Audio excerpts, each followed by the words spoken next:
आप देख रहे हैं साजिद टीवी। और आज मैं इस वीडियो में आपको बताऊंगा कि कैसे पेंटिंग सीखते हैं, पेंटिंग बनाते हैं, स्केच बनाते हैं।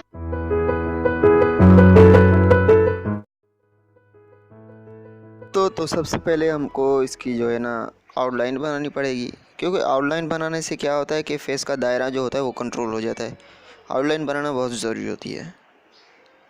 लेकिन एक बात आपके जहन में होनी चाहिए कि जब भी आप आउटलाइन बनाएं तो पेंसिल हल्का हल्का इस्तेमाल करें, हल्का हल्का उससे ऊपर घुमाएं। तो मैंने इस वीडियो को थोड़ा सा कट कर दिया, क्योंकि इतना टाइम नहीं होता किसी के पास आउटलाइन देखने के लिए और हल्का सा स्केच बनाने के लिए इतना टाइम नहीं होता, तो मैंने थोड़ा स्किप कर दिया इसको। आप आगे देख सकते हैं।